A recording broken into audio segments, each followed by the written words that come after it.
அங்கே வாங்க எனக்கு அரிசி நூடுல்ஸ் எப்படி செய்யறதுன்னு பார்க்கலாம். சிம்பிள் தான், ஒரு 4 பொருள் தான். இங்கே வந்து நான் இட்லி ரைஸ் வந்து ஒரு டம்ளர் பெரிய டம்ளர் எடுத்து ஊற வச்சிருக்கேன். ஒரு 3 ஹவர்ஸ் க்ளீன் பண்ணி ஊற வச்சிருக்கேன். அதுக்கு பெரிய மூடி 1/2 மூடி தேங்காய், அதுக்கு தேவையான அளவு உப்பு. இது வந்து தேங்காய் தண்ணி இருந்தால் நீங்கள் ஃபில்டர் பண்ணி ஊற்றிக்கோங்க. அந்த தேங்காய் தண்ணி ஊற்றினீங்கன்னா கொஞ்சம் அந்த ஸ்வீட் தன்மை கொடுக்கும், நல்லா சாஃப்ட்டாக இருக்கு. அதனால் தேங்காய் உடச்ச தேங்காய் தண்ணி எடுத்து வச்சிருக்கேன்.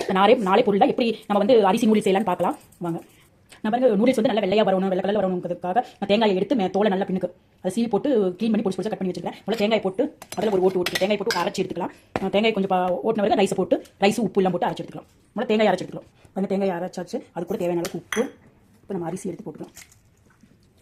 இந்த மாவு வந்து தோசை பதத்துக்கு கூட அரைச்சி எடுத்துக்கலாம். கொஞ்சம் தண்ணி விட்டு அரைச்சி எடுத்துக்கலாம்.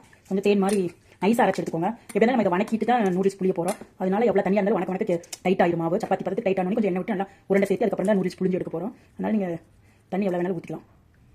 நான் இப்போ இந்த தேங்காய் தண்ணி ஊற்றிக்கிறேன். இப்போ அரைச்சி எடுத்துக்கலாம். பாருங்கள், தேன் மாதிரி நைஸாக அரைச்சி எடுத்தாச்சு. இப்போ நம்ம தவாவில் ஊற்றிக்கலாம், படிச்சுட்டு ஊற்றிக்கலாம். அதில் பாருங்கள், எண்ணெய் ஊற்றி வச்சாச்சு. நான் வந்து கொஞ்சம் கடலை எண்ணெய் ஒரு 3 ஸ்பூன் எடுத்து ஊற்றிட்டேன். இப்போ வந்து மாவு அரைச்சதை அப்படியே ஊற்றிக்கலாம். கரண்டி ஊற்றிக்கலாம். சிம்மில் வச்சுக்கோங்க. அடுப்பை எனக்கு கட்டி விடணும். நல்லா கலரி வச்சுக்கோங்க. இல்லை கைவிடாமல் நல்லா இப்படியே கலரிட்டே இருங்க. ஒரு சும்மா ஒரு 2 நிமிஷம் கலர்னிங்கன்னா அந்த சப்பாத்தி பதத்துக்கு வந்துடும். அது என்ன ஊற்றுறதுனால அதை கட்டி விழுவாது. இப்படியே கைவிடாமல் கலரிட்டு இருக்கும்போது நீங்கள் அடுப்பை மீடியம் இதில் சிம்மில் வச்சுக்கோங்க. சிம்மில் மீடியம் ஃப்ளேமில் வச்சுக்கோங்க. மாவு ஊற்றும் போது என்ன காஞ்சி நீங்கள் சிம்மில் வச்சு தான் ஊற்றணும். கொஞ்சம் மீடியமில் வச்சிங்கன்னா அது அடியில் இருக்கிறது கட்டி விழுந்துடும். கட்டி விழுந்தாலும் ஒன்றும் இல்லை, சப்பாத்தி மாதிரி பனஞ்சு எடுத்துக்கலாம் கடைசியில்.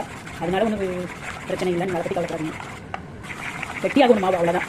இந்த சப்பாத்தி பதத்துக்கு வந்தோம்னா கொஞ்சம் எண்ணெய் விட்டு நல்லா உருட்டி எடுத்துக்கோங்க. ஏன்னா நம்ம நூடுல்ஸ் இதனால இதில் கொஞ்சம் பெரிய இதெல்லாம் போட்டு புளிஞ்சு எடுக்க போகிறோம். அப்புறம் நம்ம சப்பாத்தி மாதிரி கொஞ்சம் கட்டி வந்து 6 மணி நம்ம கையை வச்சு நல்லா பனஞ்சு எடுத்துக்கலாம். அப்படியே கை விடாமல் கலக்கிட்டே இருங்க. ஒரு 2 நிமிஷம் பாருங்கள். ஒரு 2 நிமிஷத்துலேயே பாருங்கள் அப்படியே சுருண்டு வர ஆரம்பிச்சிச்சு. பாருங்கள், இப்படி சுருண்டு வர ஆரம்பிச்சிச்சு. பாருங்கள், இன்னும் ஒரு நேரம் கொஞ்சம் கலரி விட்டு மூடி போட்டு மூடிங்க. இல்லைன்னா ஒரு 5 நிமிஷம் அப்படியே விட்டுருங்க. நல்லா கொஞ்சம் உருண்டு வரட்டும். பாருங்கள், நல்லா உருண்டு பண்ணி சப்பாத்தி பார்த்து நல்லா உருண்டு வந்துச்சு. இப்போ வந்து கொஞ்சம் மேலே எண்ணெய் விட்டு ஒரு 2 ஸ்பூன் மூடி போட்டால் சாஃப்ட்டாக இருக்குது. இருந்தாலும் கொஞ்சம் ட்ரை ஆகாமல் இருக்கிறதுக்கு மேலே ஒரு 2 ஸ்பூன் விட்டு இந்த கரண்டி எடுத்து அப்படியே தட்டு போட்டு ஒரு 5 நிமிஷத்துக்கு அப்படியே மூடி வச்சுக்கோங்க. அங்கே வாங்க பாருங்கள், ஒரு தட்டு போட்டு மூடி ஒரு 5 நிமிஷம் ஆயிடுச்சு, ஆறிச்சு. நம்ம வந்து தேவையான அளவுக்கு உருண்டை சேர்த்துக்கலாம். கையில் கொஞ்சம் எண்ணெய் தொடங்கிக்கோங்க. எண்ணெய் தொடக்கி இப்படி எடுத்தீங்கன்னா கையில் உருண்டை சேர்க்கும் போது நல்லா கையில் ஒட்டாமல் வரும். நான் வந்து நூடுல்ஸ்க்கு தட்டத்தில் வந்து பாருங்கள் நெய் தொடங்கி வச்சிருக்கேன். நீங்கள் எண்ணெயை எதுக்கு அதை தொடங்கி வச்சுக்கோங்க. இப்போ இதில் வேவிக்கிறதுக்கு தண்ணி பாருங்கள், கொதிக்க தண்ணி ஊற்றி வச்சுருக்கேன். ஒரு கொதி வந்தோடனே நம்ம நூடுல்ஸ் புளிச்சு எடுத்துக்கலாம். நான் வந்து முறுக்குழக்கு எங்கள் பசங்களுக்கு வந்து இந்த மாதிரி முறுக்குழக்கில் புளிஞ்சு எடுத்தால் நூடுல்ஸ் அவங்களுக்கு பிடிக்கும். அதனால நான் இந்த மாதிரி ஓட்டையில் புளிஞ்சு எடுத்துக்கிறேன். நீங்கள் வந்து சின்ன ஓட்டையில் வேணாலும் புளிஞ்சு எடுத்துக்கலாம். உங்களோட சேஃப்க்கு தகுந்த மாதிரி நூடுல்ஸ் புளிஞ்சு எடுத்துக்கோங்க. பாருங்கள், நல்லா ஒரு உருண்டை எடுத்தாச்சு. இந்த உருண்டை வந்து எண்ணெய் தொடங்கி தான் அதுக்குள்ளே போட்டுக்கலாம். போட்டு நீங்கள் மாவு வந்து கையில் ஒட்டாம வந்தாவே நூடுல்ஸ் நல்லா வரும். இதில் போட்டு இந்த நூடுல்ஸ் அரிசி நூடுல்ஸ் ரொம்ப ஹெல்த்தி. இதில் வந்து தேங்காய் போட்டுக்கிறோம். நீங்கள் எங்கள் குழந்தைங்க நூடுல்ஸ் கேட்டாவே நான் இதை பண்ணி தருவோம். இதை பண்ணி தருவேன். நீங்களும் அதே மாதிரி பண்ணிட்டாங்க. நல்லா ஹெல்த்தி, நல்லா டேஸ்ட்டாகவும் இருக்கும். நூடுல்ஸ் விட இது ஒரு டைம் நீங்கள் சாப்பிட்டு பழகிட்டாங்கன்னா விட மாட்டாங்க. இந்த அடி கொடுக்க கேட்பாங்க. இப்போ பாருங்கள், தட்டத்தில் புளிஞ்சு எடுத்துக்கிறேன். பாருங்கள் எப்படி நூடுல்ஸ் வருதுன்னு பாருங்கள், நல்லா வரும். நான் ஒரு கையில் கேமரா இது வச்சுருந்தாலும் உங்களுக்கு தெரியல. பாருங்கள், புளிப்பிலே நல்லா வர மாதிரி புளிஞ்சு எடுத்துக்கோங்க. நீங்கள் எப்படி வேணாலும் புரிஞ்சுக்கலாம். ஒரு குழம்பு மாதிரி புரிஞ்சுக்கலாம், நீளமாக புரிஞ்சுக்கலாம். இது பெரிய நூடுல்ஸ் மட்டும் தெரியுது, நல்லா இருக்கும், அவ்வளோ டேஸ்ட்டாக இருக்குது. தேங்காய் போட்டுறதுனால பாருங்கள், இது மாதிரி புளிஞ்சு எடுத்துக்கோங்க. இதுக்கு சைட் டிஷ் தேங்காய் சட்னி நல்லா இருக்கும். இல்லைன்னா தக்காளி கடைஞ்சல் அதுவும் நல்லா இருக்கு. இல்லை சும்மாவே குழந்தைங்க சும்மாவே ஆவியில் ஒரு 2 நிமிஷம் வெந்து சும்மா தட்டில் கொட்டுறதுக்குள்ளேயே காலி பண்ணிடுவாங்க. அப்படியே எதுவும் சைட் டிஷ் இல்லாமல் அப்படியே எடுத்து சாப்பிடுவாங்க. பாருங்கள், இதெல்லாம் ஈஸி தான். இப்போ பாருங்கள், தண்ணி கொதிச்சிச்சான்னு பார்க்கலாம். தண்ணி கொதிச்சோன்னே எடுத்து உள்ள வச்சு பாருங்கள், தண்ணி கொதிச்சிச்சு. இப்போ அடுத்த சிம்மில் வச்சுக்கிட்டு நீங்கள் அதை எடுத்து அப்படியே வச்சுங்க. வச்சுட்டு காமிக்கிறேன். தண்ணி ஆல்ரெடி கொதிச்சனால ஆல்ரெடி மணக்கனால அதையும் முக்கால்வாசி வெந்திருக்கு. இது ஒரு 2 நிமிஷத்தில் ஒரு ஆவி வந்து இடத்துல ஆல்ரெடி தண்ணி கொதிச்சிருக்கனால சீக்கிரம் வெந்துடும். ஒரு 2 செகண்டில் வெந்துடும். 2 நிமிஷம் கூட தேவையில்லை. பாருங்கள், மூடி வச்சு ஒரு ஆவி வந்து எடுத்துடலாம். எவ்வளோ சூப்பராக இருக்குன்னு பாருங்கள். ஒரு 2 நிமிஷம் தான் அரிசி நூடுல்ஸ் ரெடி. அரிசி நூடுல்ஸ் 2 நிமிஷத்தில் ரெடி ஆயிருங்க. நீங்கள் கண்டிப்பாக இதை செஞ்சு பார்த்துட்டு எப்படி இருக்குன்னு கண்டிப்பாக சொல்லுங்கள். நீங்களும் லைக் பண்ணுவீங்க. இது ரொம்ப உங்களுக்கு பிடிக்கும். உங்களுக்கே ரொம்ப பிடிக்கும், குழந்தைகளுக்கு அதோட ரொம்ப பிடிக்கும். நீங்கள் கண்டிப்பாக ட்ரை பண்ணி பாருங்கள். நூடுல்ஸ் போல இந்த அரிசி நூடுல்ஸ் செஞ்சு பாருங்கள், ரொம்ப ஹெல்த்தி. கண்டிப்பாக ட்ரை பண்ணி பார்த்துட்டு எப்படி இருக்குன்னு கமெண்ட்ல சொல்லுங்கள். அங்கே வாங்க, 2 நிமிஷம் ஆயிடுச்சு பாருங்க. அப்படியே நல்லா பூ மாதிரி வந்து அப்படியே வெந்து ஒன்னோட ஒன்று அப்படி பூ மாதிரி வெந்து வந்துச்சு. நம்ம எடுத்துக்கலாம் ஒரு தட்டத்தில்.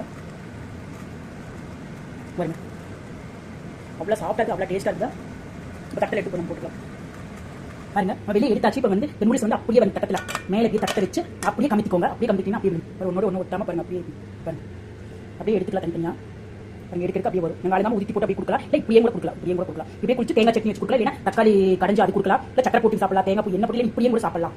இப்படி ஒன்றா எடுத்தீங்கன்னா அப்படியே வந்துடும். நூடுல்ஸ்னா இப்படி ஒன்றா எடுத்தீங்கன்னா அப்படியே இப்படி பிச்சு பிச்சு போட்டு கூட கொடுத்துலாம். ஏன்னா இது ஆல்ரெடி உப்பு தேங்காய் இருக்கனால இதுவே டேஸ்ட்டாக இருக்கும். அப்படியே ஒரு அப்படியே எடுத்து போட்டு ஒரு கப்பில் போட்டு ஸ்பூன் போட்டு கொடுத்தீங்கன்னா குழந்தை அப்படியே சாப்பிட்டுக்கும். அப்படியே எடுத்துக்கலாம். இப்படி பாருங்க, இப்படியே எடுத்துக்கலாம். நான் இப்படி தனியாக எடுத்து கொடுத்துருவேன். இன்னொரு அரசல் எடுத்து இன்னொரு அரசல் சுட்டு எடுத்துக்கலாம். இந்த ஒரு நூடுல்ஸ் ஒரு தட்டு எடுத்தாச்சு. இங்கே பாருங்கள், இன்னொரு தட்டி வச்சுக்கலாம். அது தண்ணி காஞ்சிட்டு இருக்குது, முடிஞ்சு வச்சிருக்கேன். இதை அப்படியே தூக்கி உள்ள வச்சிடலாம். மூடி போட்டு மட்டும் 2 நிமிஷம் வேகட்டுங்க. அதுக்கு என்ன, இதுக்கு வந்து இந்த நூடுல்ஸ் வந்து நீங்கள் என்ன சக்கரை வேணாலும் கரும் சக்கரை போட்டு நெய் ஊற்றி சாப்பிடலாம். நான் தேங்காய் சட்னி அரைச்சி வச்சிருக்கேன், கொஞ்சம் புளி போட்டு. எனக்கு வந்து இந்த நூடுல்ஸ்க்கு காம்பினேஷன் இதான் நல்லாயிருக்கும். கொஞ்சம் தேங்காய், வரமிளகா, கொஞ்சம் புளி வச்சு கொஞ்சம் இது மாதிரி அரைச்சி வச்சிருக்கேன். இது அவ்வளோ டேஸ்ட்டாக இருக்கும். இல்லைனா தக்காளி கரைசல் கூட நல்லா இருக்கும். இல்லைனா சக்கரை போட்டு சாப்பிடலாம், இல்லை இப்படியே கூட எடுத்து சாப்பிடலாம். நீங்கள் ட்ரை பண்ணி பார்த்துட்டு எப்படி இருக்குன்னு சொல்லுங்கள். ஓகேங்க, பாய்.